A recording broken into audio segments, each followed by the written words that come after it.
Anjing. Begitulah ulama-ulama yang sogokan. Anjing. Dikasih sedikit lompat-lompat dia, wah dia merasa hebat. Kasih sekali satu lihat, wah sudah. Anjing piaraan tuh.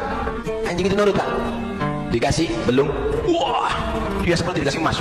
Oh dia disuruh lompat-lompat, disuruh menari-menari. Anjing, awas jangan jadi ulama sogokan lo. Akhirnya kamu dimisalkan seperti anjing persis. Disuruh menari-menari, disuruh ngomong ini ngomong itu. Kenapa dapat duit terus? Wa matsaluhu kamatsalil kalbi in tahmil 'alaihi al-hath aw tatrukuhu yalhath. Awas jangan jadi ulama sogokan lo. Assalamualaikum warahmatullahi wabarakatuh. Allahumma sholli ala sayyidina Muhammadin wa ala alihi wa sahbihi ajma'in. Amma ba'du. Di sini akan saya bahas tentang famatsaluhu kamatsalil kalbi in tahmil 'alaihi yalhath aw tajruku yalhath. Kalau diteruskan ayatnya itu dzalika matsalul qaumil ladzina kadzdzabu bi ayatina, al-ayah ya. Saya di sini tidak membahas tentang person Habib yang saya jadikan cuplikan di dalam video ini. Saya juga tidak membahas tentang beliau sebagai orang yang memiliki jabatan atau ketua jabatan atau ketua dari organisasi tertentu. Karena beliau membawakan satu ayat, maka di sini saya membahas ayatnya. Maka lebih tepat mana ayat ini digunakan? Apakah benar ayat ini digunakan untuk menjelek-jelekan orang, untuk misuh-misuh ke orang, untuk untuk mengolok-olok orang, sehingga orang itu terkesan seperti anjing ya. Kalau dapat uang itu melahap seperti makan tulang, seperti makan apa itu. Kalau diberi uang banyak itu akan diam. Akankah makna dari ayat ini relevan dengan apa yang disampaikan oleh orang tersebut?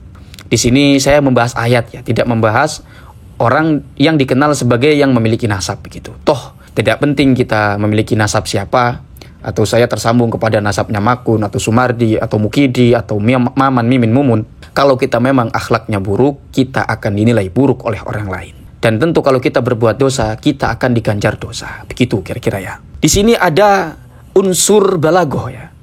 Kita lihat tandanya pada kamatsalil kalbi. Tentu kalau kita tarik pada konsep dalam balaghah ini masuk dalam kategori tasbih tamsil. Jadi tasbih tamsil itu ad-dalalatu ala anna syai'an ya. Mengindikasikan bahwasanya sesuatu itu au suratan atau penggambaran atau suatu nuansa tashtariku ma'a syai'in akhara. Ini rerenjengan cek Banten teh atau lamun jaruang Banten rerenjengan artinya berserikat bersama sesuatu yang lain. Au suratin ukhra atau penggambaran yang lain fi maknan di dalam sisi maknanya au sifatin atau dari sisi sifatnya wa huwa yatakunu min musyabbahin wa musyabbahin bihi wa adati tashbihin wa wajhi syibhin atau wa wajhi syabhin. Di mana unsur ini atau perangkat itu dibangun dari 4 unsur, yaitu ada musyabbah, musyabbah bi, kemudian ada tashbih dan juga wajah syabah. Begitu kira-kira ya. Nah, coba perhatikan ayat ini teman-teman. Wajah syabahnya itu adalah sebuah keadaan fi maknan au suratin tadi ya. Di makna wajah syabahnya itu ada kepada nuansanya, ada kepada halnya, ada kepada tingkahnya, keadaannya. Dimana kalau anjing itu, anjing yang al-lahif ini kan sedang berbicara anjing yang melet-melet. Nah, keadaan anjing yang melet-melet itu in tahmil 'alaihi yalhath au tajruku yalhath. Ini sudah jelas. Apabila kamu menggunjing anjing tersebut, apabila kamu menegur anjing tersebut akan melet. Ataupun kalau kamu meninggalkan anjing itu, keadaannya tidak berubah, anjing itu tetap melet. Jadi ayat ini sedang tidak berbicara bahwasanya orang yang wataknya seperti anjing, bukan. Jadi ayat ini sangat tidak tepat kalau digunakan untuk misuh-misuh ya, atau untuk mengolok-olok orang, menyerang orang dengan olok-olok begitu. Bukan kolak ya, kalau kolak itu manis, tapi ini olok-olok. Sangat tidak tepat karena kenapa? Ini yang disamakan adalah penggambaran. Lalu untuk siapakah penggambaran ini yang tepat? Di ayat sebelumnya atau terusan ayatnya itu ada keterangan lagi. Dzalika matsalul qaumil ladzina kadzdzabu bi ayatina. Di mana penggambaran tersebut ini seperti kaum atau seperti orang-orang yang mendustakan ayat-ayat kami. Jadi siapa? Ya orang-orang kafir. Begitu ya. Orang-orang kafir yang mendustakan ayat-ayat Allah itu, di mana keadaan mereka itu zulmatun minal huda. Keadaan mereka itu farighatun minal huda. Keadaan mereka itu sepi, ketiadaan daripada hidayah. Sehingga apabila kamu dakwahi mereka atau kamu tidak dakwahi mereka, mereka tetap keadaannya sama, mendustakan ayat Allah. Tidak akan beriman kepada ayat-ayat Allah. Jadi seolah-olah kalau kita tarik ke sini, ketika ada orang yang mengolok-olok atau menggunjing dengan ayat ini, justru seolah-olah kok terkesan orang ini secara tidak langsung ya, atau secara implisit mengkafirkan orang yang sedang diolok-olok. Kan begitu. Walaupun saya tidak mengatakan bahwasanya Habib tersebut di dalam video itu mengkafirkan orang yang dikritik atau orang yang diolok-oloknya begitu. Jadi saya itu tidak suka ketika orang misuh-misuh dengan Quran, seolah-olah Quran ini isinya pisuh-pisuh. Enggak. Makanya saya sepakat ketika saya pernah membaca tulisan dari Kiai Haji Maimun Zubair itu, isi tulisannya adalah Quran itu harus dikaji melalui ilmu. Kita harus memandang Quran itu sebagai keilmuan. Begitu ya. Saya pikir itu sangat tepat. Karena kalau kita kaji secara harfiah saja, wah sangat bahaya sekali. Itu pentingnya kita ngaji. Itu pentingnya kita tidak sembarangan menggunakan ayat. Apalagi kalau kita lihat Habib sebelumnya itu menggunakan ayat ini digunakan untuk menyerang kepada orang-orang yang dianggapnya sebagai pembenci para zuriyah.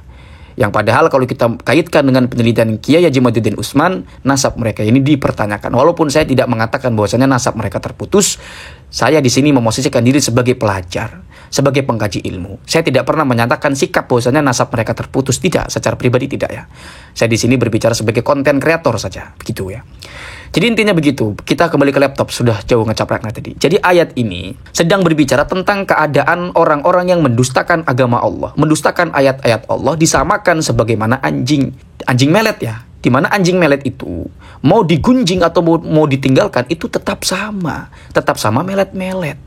Justru tidak relevan atau tidak berkesinambungan. Ya, tidak ditemukan qarinah kalau memang ini disamakan dengan watak orang yang ulama yang dekat dengan penguasa. Dimana kalau dikasih uang diam begitu. Karena ayat ini sedang berbicara anjing al-lahif, anjing yang melet. Dimana kamu kasih apapun kepada dia, kamu gunjing atau tinggalkan si anjing itu, si anjing tetap melet. Kan nggak relevan itu. Jadi begitu ya, mungkin saya salah. Cuma saya mengkaji di sini menggunakan beberapa pendekatan, yaitu diantaranya adalah pendekatan balaghah.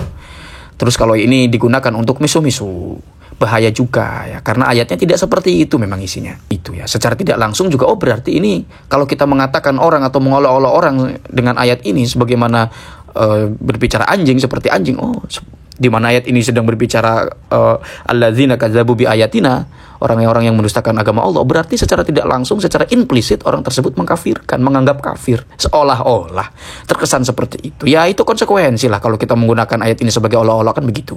Toh tidak baik pula kalau kita menggunakan ayat ini untuk olok-olok, nggak baik untuk pengikutnya. Kita itu, kalau kita berbicara kita, siapapun, ketika kita menjadi patron, ketika kita menjadi orang yang ditokohkan di tengah masyarakat, maka kita harus hati-hati ketika berbicara di publik. Karena kita itu menjadi orang yang dicontoh, menjadi figur gitu, menjadi public figure. Kalau kita asal-asalan, maka akan diikuti oleh generasi-generasi selanjutnya. Pantas tidak kita mengolok-olok orang, menggunakan ayat yang padahal tidak relevan ayatnya, lalu kemudian dicontoh oleh orang-orang lain.